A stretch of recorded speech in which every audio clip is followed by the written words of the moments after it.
Hi, my name is Andy Gale. I'm a corporate lawyer in Orange County, California. Today I'm going to interview one of my clients as part of my ongoing client profile series. And today we're going to interview Jordan Bennett, who is a residential real estate broker in the southern part of Orange County. He's a very, very successful real estate broker. I think this year he's done about $25 million in sales, and hopefully he'll give you a little bit of an idea of the kinds of clients that I have and some of the business that he actually does. I hope you enjoy the interview. So tell us a little bit about what you do. Well, I'm a real estate broker focusing in the area of residential. I help people buy and sell real estate, work with buyers, sellers, and investors.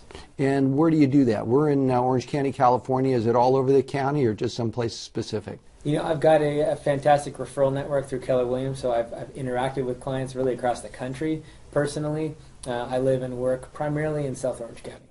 All right. So tell us how you got started. You seem to be a young guy. I know you've got a lot of traction in the market now, which we'll get to in just a second, but where did it all start for you? You know, I started my career in accounting and realized pretty quickly that, I wanted to be in a field. I think like most entrepreneurs, I wanted the opportunity to work for myself, to set my own schedule, to have more opportunity, and ultimately to work with people. I wasn't finding that in accounting, and I stumbled across real estate, and here it's about 4 years later now. So you were sitting there as a CPA one day, decided I need to have a little bit more interaction with people, and you just picked real estate because that was a love of yours, another love of yours? They say it's kind of some little things kind of happen to you in life, and you end up with a completely different path ahead of you. And I actually I was working accounts payable for a fellow in Malibu back in my college days, and he was doing commercial real estate. He was buying and selling apartment buildings, fixing them up, and I became really intrigued with real estate. I ended up getting my real estate license. So even though I went on to practice accounting, I did have a real estate license. So when it came to realizing that accounting was not for me, I kind of already had this, somewhat of a background in real estate. I figured it was a great jumping off point, and I pursued it. So how did you get started? Like what was the first step? I think a lot of it's not about what you know, it's about who you know. And I ended up meeting a gentleman in real estate who became a friend of mine, who began to encourage me, that real estate may be a good option for me. I kind of shared some of his successes and kind of shared with him what I was looking to do. And I guess it was really through that relationship I had that I ended up, being recruited towards real estate. And I started doing it part-time. We'll try, moonlighting like many entrepreneurs, and realized pretty quickly that this was something that I really enjoyed, I was passionate about, and really saw a lot of potential in. And so it was a short period of time that I ended up going from part-time to full-time, and it was the best decision I ever made. So what was the thing that you needed to get started? Was it a capital thing, or I need a location, or what was just the first step? The nice thing about being a real estate broker is there's not a whole lot of capital you need to get involved. I mean, the biggest thing, everybody's got their monthly nut, so you've got to be doing a certain amount of business, which is why I started doing it part-time, to really see that, there was enough potential that I could quit my full-time job.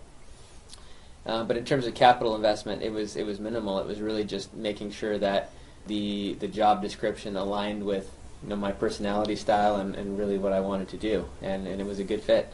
So what was your biggest challenge to get started? The biggest challenge getting started in real estate is really creating consistency. You wear a lot of different hats, like I'm sure you do as an entrepreneur in any different field. You're wearing the hat of being in marketing and being in sales and in customer service and in all these different arenas. And so learning how to manage all of that, you have these really great months, and then you have more challenging months. So learning how to put systems in place to create consistency in the business is one of the biggest challenges.